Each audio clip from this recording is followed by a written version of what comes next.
ভোটারদের দ্বারে দ্বারে যাচ্ছেন এনসিপি নেতা Nasir Uddin Patwari. National citizen party NCP নেতা নাসির উদ্দিন পাটোয়ারি ভোটারদের সঙ্গে সরাসরি যোগাযোগে মাঠে নেমেছেন।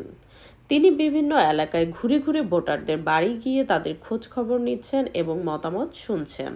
এ সময় নাসির উদ্দিন পাটোয়ারি বলেন, রাজনীতির মূল শক্তি জনগণ। জনগণের কথা সরাসরি না শুনলে কার্যকর ও গণমুখী রাজনীতি সম্ভব নয়।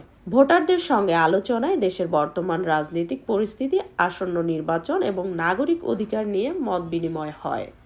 তিনি আরও বলেন, সারা জীবন অন্যায়ের বিরুদ্ধে লড়াই করেছি। সাধারণ মানুষের পাশে থাকাই আমার রাজনীতির লক্ষ্য। স্থানীয় পর্যায়ে তার এই উদ্যোগ ভোটারদের মধ্যে ইতিবাচক সাড়া লক্ষ্য করা গেছে বলে জানান সংশ্লিষ্টরা। এদিকে নাসির উদ্দিন পাটোয়ারি অভিযোগ করেন যে বিএনপির বিভিন্ন কর্মসূচিতে ভোটারদের জোর করে নিয়ে যাওয়া হচ্ছে। তিনি বলেন, ভোটারদের স্বাধীন মত প্রকাশ ও অংশগ্রহণ নিশ্চিত করা জরুরি।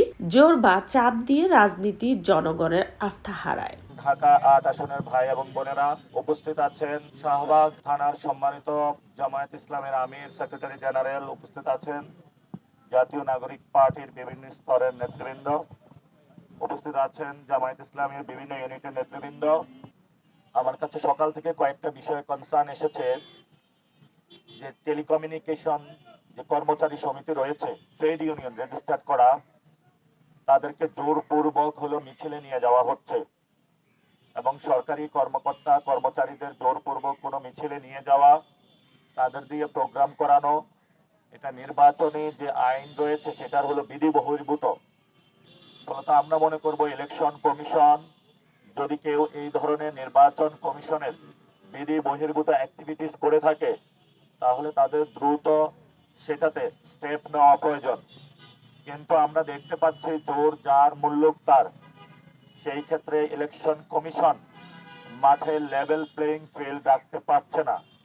তারা এক দলের ক্ষেত্রে হলো অন্ধ এবং বধির হয়ে অপেক্ষা করছে, অন্য দলের প্রতি পর্যবেক্ষণ করছে।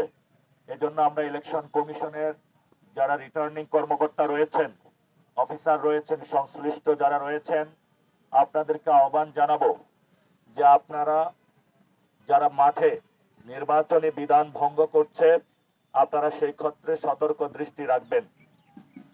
দ্বিতীয়ত, ঢাকা মেডিকেল কলেজের এখানে যারা কর্মকর্তা কর্মচারী অনেকেই আমাদের সাথে যোগাযোগ করেছে, তাদেরকে জোর করে মিটিং মিছিলে নিয়ে যাওয়া হচ্ছে।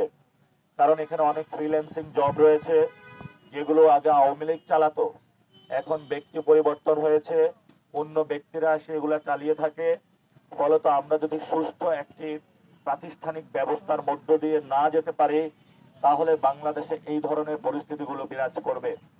আপনারা জানেন আজকে আমরা যেখানে উপস্থিত হয়েছে এটা ঢাকা মেডিকেলের কলেজের ইমার্জেন্সি গেটের সম্মুখ গেট। এই গণ অভ্যুত্থানের সময় আমাদের অসংখ্য ভাইকে আহত করা হয়েছিল, শহীদ করা হয়েছিল।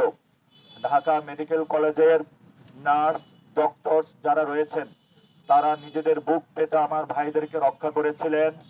আমরা আজকের এই গণসংযোগ কর্মসূচি থেকে যেই সকল পুরো বাংলাদেশের ডক্টরস, নার্স, সংশ্লিষ্ট কর্মকর্তা গণ অভ্যুত্থানের সময় আওয়ামী ফ্যাসিবাদের বিরুদ্ধে নিজেদের জায়গা থেকে লড়াই করেছেন, আমরা আপনাদেরকে ধন্যবাদ জানাচ্ছি।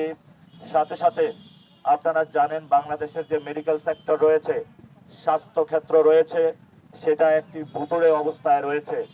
এই যে একটি মেডিকেল ইউনিভার্সিটি, মেডিকেল কলেজের সামনে যদি আপনি পরিস্থিতি দেখতে চান, তাহলে সেখানে দেখতে পাবেন একজন রোগী যদি ঢাকা মেডিকেলে আসে, তাহলে বাসাতে যতটুকু সুস্থ ছিল এখানে এসে আরো বেশি অসুস্থ হয়ে যায়। অব্যবস্থাপনা রয়েছে, ময়লা রয়েছে, এখানে অনেকগুলো সিন্ডিকেট রয়েছে। আমরা যদি বাংলাদেশে এইসব সিন্ডিকেট ধ্বংস করতে না পারি, তাহলে বাংলাদেশে কোনো উন্নয়ন হবে না। বাংলাদেশে যারা ফাঁকা গুলি ছাড়ছে যে আমরা আসলে এই প্ল্যান বাস্তবায়ন করব, ওই প্ল্যান বাস্তবায়ন করব, আমরা মনে করি এগুলো মানুষের সাথে প্রতারণা। বিভিন্ন জায়গায় তারা দখল বাণিজ্য করে যাচ্ছে, কিন্তু মুখে ফাঁকা গুলি ছাড়ছে আমরা বাংলাদেশের উন্নয়ন করব।